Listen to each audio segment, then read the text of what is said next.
Hello friends कैसे आप सभी। आशा करता हूं कि आप सभी लोग अच्छे होंगे, शानदार होंगे। फ्रेंड्स देखिए, आज के इस वीडियो में हम लोग जो है बायोलॉजी के एक चैप्टर को लाए हुए हैं, जो कि सभी एग्जाम के लिए, बिहार का एग्जाम हो या फिर रेलवे का, एसएससी का, सभी एग्जाम के लिए काफ़ी महत्वपूर्ण है। उसका नाम जो है कोशिका यानी सेल। उसी से संबंधित हम लोग प्रश्नों को देखेंगे। टोटल जो है इसमें 50 प्रश्न दिए गए हैं, जो कि किसी न किसी एग्जाम में पूछे गए हैं। तो वीडियो को पूरा देखिएगा, और चैनल पर अगर आप नए हो तो चैनल को सब्सक्राइब कर लीजिएगा, और बगल में जो बेल आइकन है उसे दबाना न भूलिएगा। और इसका पीडीएफ आपको टेलीग्राम पर मिल जाएगा। टेलीग्राम चैनल का लिंक इस वीडियो के नीचे दिया गया है, उसको जरूर से जरूर ज्वाइन कर लीजिए। तो चलिए शुरू करते हैं। पहला प्रश्न यहाँ पर दिया गया है, सेल नाम किस जीव वैज्ञानिक ने सर्वप्रथम दिया था? तो इसका जो राइट आंसर देखेंगे तो आपका रॉबर्ट हुक के द्वारा दिया गया था, यानी ऑप्शन हो जाएगा सी ऑप्शन इसका करेक्ट आंसर हो जाएगा सी। चलिए अगला प्रश्न दिया गया है, कौन सी रचना जंतु कोशिका को वनस्पति कोशिका से विभेदित करती है, यानी अलग करती है? तो इसका जो करेक्ट आंसर देखेंगे तो दो का हो जाएगा सेंट्रियोल, ठीक है, यानी रसधानी, यानी ऑप्शन हो जाएगा डी। चलिए अगला प्रश्न देखेंगे, 3 नंबर प्रश्न दिया गया है, कोशिका में राइबोसोम की अनुपस्थिति कोशिका में राइबोसोम की अनुपस्थिति में कौन सा कार्य संपादित नहीं होता है? तो इसका जो राइट आंसर देखेंगे तो सी हो जाएगा। यहाँ पर प्रोटीन का संश्लेषण नहीं हो पाता है, यानी ऑप्शन देखेंगे तो सी हो जाएगा राइट आंसर। चलिए अगला प्रश्न है, यदि माइटोकॉन्ड्रिया काम करना बंद कर दे तो कोशिका में कौन सा कार्य नहीं होगा? तो इसका जो करेक्ट आंसर देखेंगे तो 4 नंबर प्रश्न का हो जाएगा, भोजन का ऑक्सीकरण नहीं हो पाएगा, यानी ऑप्शन हो जाएगा बी ऑप्शन जो है राइट आंसर हो जाएगा। चलिए अगला प्रश्न देखेंगे, 5 नंबर सवाल यहाँ पर दिया गया है। 5 नंबर प्रश्न देखेंगे, कोशिका का ऊर्जा गृह किसको कहा जाता है? तो कोशिका का ऊर्जा गृह जो है, यानी पावर हाउस, किसको कहते हैं? तो कोशिका का पावर हाउस जो है ये आपको माइटोकॉन्ड्रिया को कहते हैं, यानी ऑप्शन देखिएगा तो सी ऑप्शन इसका राइट आंसर हो जाएगा सी। नेक्स्ट है, निम्नलिखित में से कौन सबसे बड़ा कोशिकांग है? तो सबसे बड़ा कोशिकांग देखिएगा तो आपका राइट आंसर देखेंगे तो 6 नंबर प्रश्न का हो जाएगा, यहाँ पर सी ऑप्शन हो जाएगा प्लास्टिड, ठीक है। चलिए नेक्स्ट है, कोशिका में प्रोटीन संश्लेषण कहाँ होता है? तो कोशिका में प्रोटीन का संश्लेषण जो होता है ये आपका होता है राइबोसोम में, यानी ऑप्शन हो जाएगा बी। नेक्स्ट देखेंगे, पादप कोशिका की सबसे बाहरी आवरण कहलाता है। तो पादप कोशिकाओं का सबसे बाहरी आवरण जो है ये आपको क्या कहते हैं? तो उसको आप कोशिका भित्ति कहते हैं, यानी ऑप्शन हो जाएगा बी ऑप्शन जो है करेक्ट आंसर हो जाएगा बी। चलिए नेक्स्ट सवाल दिया गया है, 9 नंबर प्रश्न यहाँ पर देखेंगे। हाँ, एक सेकंड रुकिएगा। चलिए 9 नंबर प्रश्न दिया गया है, कोशिका को एक निश्चित रूप प्रदान करती है।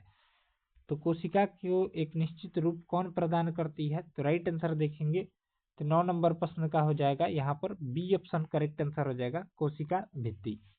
चलिए नेक्स्ट है, कोशिका द्रव में उपस्थित महीन, शाखित, झिल्लीदार और अनियमित नलिकाओं का घना जाल कहलाता है।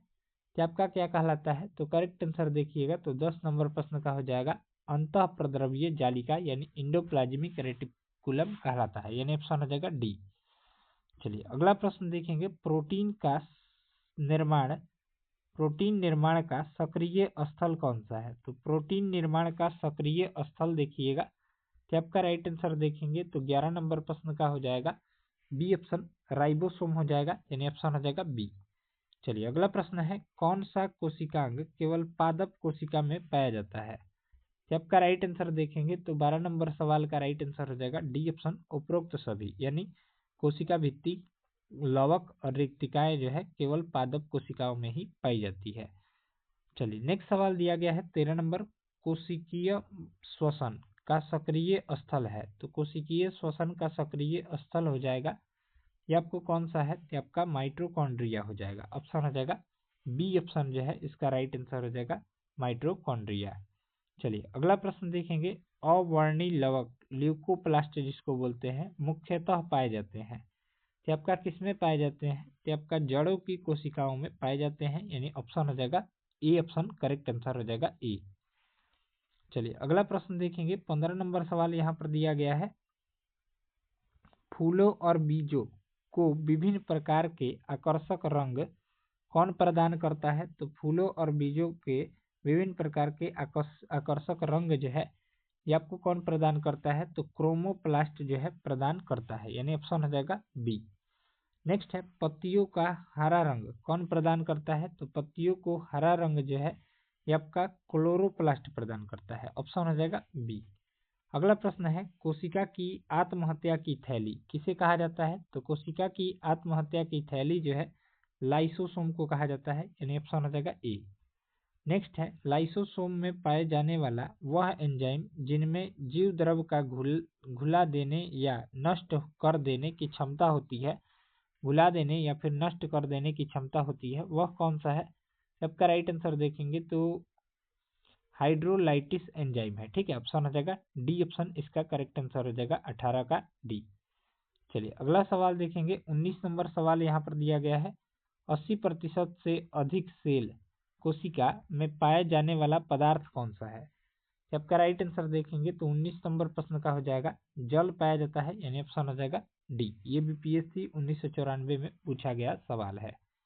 चलिए अगला प्रश्न है निम्नलिखित में से कौन सा कोशिका अंगक मुख्य रूप से पाचक एंजाइमों के संग्राहकार की तरह कार्य करता है? तो आपका राइट आंसर देखेंगे तो 20 नंबर प्रश्न का हो जाएगा लाइसोसोम कार्य करता है, यानी ऑप्शन हो जाएगा डी जो है करेक्ट आंसर हो जाएगा 20 का डी। नेक्स्ट है किसकी उपस्थिति के कारण किसी पादप कोशिका और पशु कोशिका में अंतर पाया जाता है? तो इसका जो राइट आंसर देखेंगे तो 21 का हो जाएगा कोशिका भित्ति के कारण, यानी ऑप्शन हो जाएगा बी। चलिए अगला सवाल देखिएगा। अगला प्रश्न यहाँ पर दिया गया है 22 नंबर प्रश्न गोल्जी काय का प्रमुख कार्य क्या है? तो गोल्जी बॉडी जिसको बोलते हैं, तो गोल्जी बॉडी का प्रमुख कार्य पूछा है, तो राइट आंसर देखेंगे तो 22 का हो जाएगा यहाँ पर डी ऑप्शन हो जाएगा स्रावीकरण, यानी ऑप्शन हो जाएगा डी। नेक्स्ट है कोशिका का रसोई घर किसे कहते हैं? तो कोशिका का रसोई घर जो है ये आपका राइट आंसर देखेंगे तो क्लोरोप्लास्ट को कहते हैं, ऑप्शन हो जाएगा डी। नेक्स्ट है निम्नलिखित में से कौन सा कार्य चिकने अंतःप्रद्रव्य जालिका द्वारा संपन्न नहीं होता है? तो इसका जो करेक्ट आंसर देखेंगे तो 24 नंबर प्रश्न का हो जाएगा आपका हो जाएगा बी ऑप्शन प्रोटीन का संश्लेषण। चलिए अगला प्रश्न देखेंगे माइटोकॉन्ड्रिया की खोज किसने की थी? तो माइटोकॉन्ड्रिया की खोज जो है ये आपका किसके द्वारा किया गया था? तो माइटोकॉन्ड्रिया की खोज जो है राइट आंसर देखेंगे तो 25 का हो जाएगा अल्टमैन के द्वारा किया गया था, ऑप्शन हो जाएगा ए। चलिए नेक्स्ट है कौन सा अंगक प्रायः जंतु कोशिका में उपस्थित नहीं होता है? तो इसका करेक्ट आंसर देखेंगे तो हो जाएगा 26 नंबर प्रश्न का ये आपका हो जाएगा लवक नहीं पाया जाता है, यानी ऑप्शन हो जाएगा ए। चलिए नेक्स्ट है लाइसोसोम का कार्य क्या है? तो लाइसोसोम का कार्य देखिएगा तो आपका राइट आंसर देखेंगे तो लाइसोसोम का कार्य क्या होता है कि आपका अंतःकोशिकीय पाचन में यह सहायक होता है, यानी ऑप्शन हो जाएगा सी ऑप्शन। चलिए अगला सवाल देखेंगे। 28 नंबर प्रश्न दिया गया है कोशिका भित्ति होती है, तो कोशिका भित्ति कैसी होती है? तो यहाँ पर राइट आंसर देखेंगे तो 28 नंबर सवाल का हो जाएगा ए ऑप्शन पारगम्य होती है, ठीक है। नेक्स्ट है माइटोकॉन्ड्रिया का भीतरी वलन कहलाता है, तो माइटोकॉन्ड्रिया का भीतरी वलन जो है ये आपका क्या कहलाता है? तो क्रिस्टी कहलाता है, ऑप्शन हो जाएगा ए। अगला सवाल है माइटोकॉन्ड्रिया किसमें जो है अनुपस्थित रहता है? माइटोकॉन्ड्रिया किसमें अनुपस्थित होता है? तो आपका करेक्ट आंसर देखिएगा तो 30 नंबर प्रश्न का राइट आंसर देखेंगे तो हो जाएगा जीवाणु में अनुपस्थित रहता है, यानी ऑप्शन हो जाएगा सी। नेक्स्ट है जीव द्रव्य शब्द का प्रयोग सर्वप्रथम किसके द्वारा किया गया था? तो इसका जो करेक्ट आंसर देखेंगे तो जीव द्रव्य शब्द का प्रयोग जो है ये आपका पुरकिंजे के द्वारा किया गया था, यानी ऑप्शन हो जाएगा बी ऑप्शन। चलिए अगला प्रश्न देखेंगे जीव द्रव्य जीवन एक सेकेंड हाँ जीव द्रव्य जीवन का भौतिक आधार है यह किसका कथन है? तो जीव द्रव्य जीवन का भौतिक आधार है यह कथन जो है वो राइट आंसर देखेंगे तो 32 नंबर प्रश्न का हो जाएगा सी ऑप्शन हो जाएगा हेक्सले का है, ठीक है, ऑप्शन हो जाएगा सी करेक्ट आंसर हो जाएगा सी। नेक्स्ट है डीएनए के द्विहेलिक्स प्रारूप को पहली बार किसने प्रस्तावित किया था? तो इसका जो करेक्ट आंसर देखेंगे तो 33 नंबर प्रश्न का हो जाएगा ए ऑप्शन, वाटसन तथा क्रिक ने, यानी ऑप्शन हो जाएगा ए।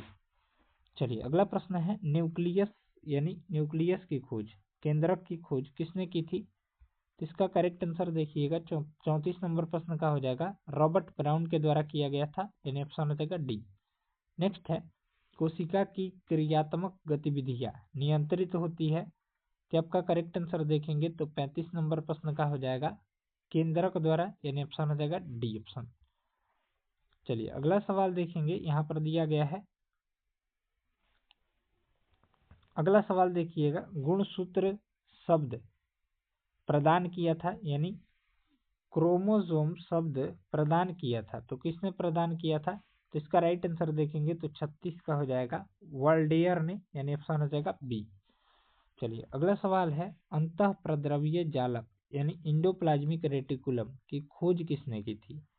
तो करेक्ट आंसर देखेंगे तो हो जाएगा यहाँ पर डी ऑप्शन, इसका राइट आंसर हो जाएगा पोर्टर ने खोज किया था, यानी ऑप्शन हो जाएगा डी। नेक्स्ट है इलेक्ट्रॉन सूक्ष्मदर्शी की खोज किसने की थी? तो इसका जो राइट आंसर देखेंगे तो 38 नंबर प्रश्न का हो जाएगा यहाँ पर ए ऑप्शन हो जाएगा नॉल एवं रस्का ने किया था, यानी ऑप्शन हो जाएगा ए। चलिए अगला सवाल देखेंगे 39 नंबर प्रश्न दिया गया है वास्तविक केंद्रक किसमें जो है अनुपस्थित रहता है? तो वास्तविक केंद्रक जो है किसमें अनुपस्थित रहता है? तो इसका राइट आंसर देखेंगे तो 39 का हो जाएगा जीवाणुओं में अनुपस्थित रहता है, यानी ऑप्शन हो जाएगा ए। चलिए अगला प्रश्न देखेंगे 40 नंबर सवाल यहाँ पर दिया गया है। 40 नंबर प्रश्न है सर्वाधिक संख्या में गुणसूत्र पाए जाते हैं, तो सर्वाधिक संख्या में गुणसूत्र किसमें पाए जाते हैं? तो इसका जो करेक्ट आंसर देखेंगे तो 40 नंबर प्रश्न का हो जाएगा डी ऑप्शन ऑफियोग्लोसस में पाए जाते हैं, यानी ऑप्शन हो जाएगा ऑफियोग्लोसस, इसका राइट आंसर हो जाएगा डी। नेक्स्ट है कोशिका का जीवित अंश जीव द्रव्य कहलाता है, यह किससे बना होता है? तो इसका जो करेक्ट आंसर देखेंगे तो 41 नंबर प्रश्न का हो जाएगा डी ऑप्शन कोशिका द्रव, केंद्रक द्रव्य और अन्य कोशिकांग से, यानी अन्य कोशिकांगक से बना होता है, यानी ऑप्शन हो जाएगा डी। ये सीडीएस 2016 में पूछा गया प्रश्न है। नेक्स्ट है कोशिकीय व आणविक जीव विज्ञान केंद्र कहाँ स्थित है? तो आपका राइट आंसर देखेंगे तो 42 नंबर सवाल का राइट आंसर देखिएगा तो डी हो जाएगा हैदराबाद में स्थित है, ऑप्शन हो जाएगा डी। चलिए नेक्स्ट सवाल देखेंगे 43 नंबर सवाल निम्नलिखित में से सबसे छोटी कोशिका है, तो सबसे छोटी कोशिका देखेंगे तो आपका हो जाएगा ए ऑप्शन हो जाएगा माइकोप्लाज्मा हो जाएगा, यानी ऑप्शन हो जाएगा ए।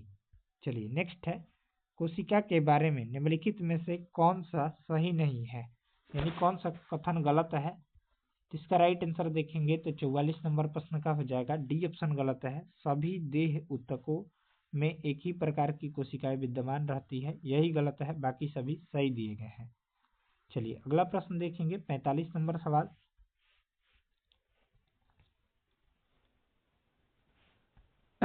45 नंबर प्रश्न देखिएगा, यहाँ पर दिया गया है निम्नलिखित कोशिका अंगकों में से कौन एक अर्धपारगम्य है? तो अर्धपारगम्य इसमें से कौन है? तो राइट आंसर देखिएगा तो 45 नंबर प्रश्न का हो जाएगा यहाँ पर कौन सा हो जाएगा? तो ए ऑप्शन इसका राइट आंसर हो जाएगा कोशिका झिल्ली एक अर्धपारगम्य झिल्ली होती है, यानी ऑप्शन हो जाएगा ए। नेक्स्ट है निम्नलिखित पोषकों में से कौन सा एक पौधों की कोशिका भित्ति का एक संरचनात्मक घटक जो है तो इसका राइट आंसर देखेंगे ये एनडीए 2012 में पूछा गया प्रश्न है, इसका करेक्ट आंसर देखेंगे तो डी हो जाएगा कैल्शियम, ठीक है, ऑप्शन हो जाएगा डी। चलिए नेक्स्ट है न्यूक्लियस के बाहर डीएनए कहाँ मिलता है? तो न्यूक्लियस के बाहर डीएनए जो है जब का राइट आंसर देखेंगे तो 47 का हो जाएगा यहाँ पर सी ऑप्शन माइटोकॉन्ड्रिया में मिलता है, यानी ऑप्शन हो जाएगा सी। चलिए अगला सवाल देखिएगा 48 नंबर प्रश्न यहाँ पर दिया गया है निम्नलिखित में से किस कोशिका अंगक से लाइसोसोम बनता है? तो किस कोशिका अंगक से लाइसोसोम बनता है? तो आपका राइट आंसर देखेंगे तो हो जाएगा यहाँ पर 48 नंबर प्रश्न का सी ऑप्शन हो जाएगा, गोल्जी बॉडी से बनता है, यानी ऑप्शन हो जाएगा सी। नेक्स्ट है, निम्नलिखित में से कौन सा वह कोशिकांग है जो प्रोकैरियोटिक कोशिकाओं में नहीं पाया जाता है? तो इसका राइट आंसर देखिएगा, तो आपका 49 नंबर प्रश्न का हो जाएगा बी ऑप्शन, माइटोकॉन्ड्रिया नहीं पाया जाता है, यानी ऑप्शन हो जाएगा बी। नेक्स्ट है, एक इमारत में ईंट जीवों में डैश के समान है। तो इसका जो करेक्ट आंसर देखेंगे तो 50 नंबर प्रश्न का हो जाएगा कोशिकाओं के समान है, यानी ऑप्शन हो जाएगा ए। तो चलिए, इस तरह से इस वीडियो में हम लोग 50 प्रश्नों को देखे, जो कि बायोलॉजी का एक इम्पोर्टेंट टॉपिक था, कोशिका, ठीक है ना, सेल, जिससे हर एक एग्जाम में प्रश्न पूछे जाते हैं और इससे बाहर प्रश्न इस क्लास के बाद आपको नहीं पूछे जाएंगे। अगर इसको आप लोग पूरा रट जाते हैं तो आपको 1 या 2 नंबर फिक्स हो जाएगा, ठीक है। कभी कभी 2 या 3 भी प्रश्न इस चैप्टर से पूछे जाते हैं। तो मिलते हैं अगले वीडियो में। इसका पीडीएफ आपको टेलीग्राम पर मिल जाएगा। टेलीग्राम चैनल का लिंक इसी वीडियो के नीचे दिया गया है डिस्क्रिप्शन बॉक्स में, उसको ज्वाइन कर लीजिए, वहीं पर इसका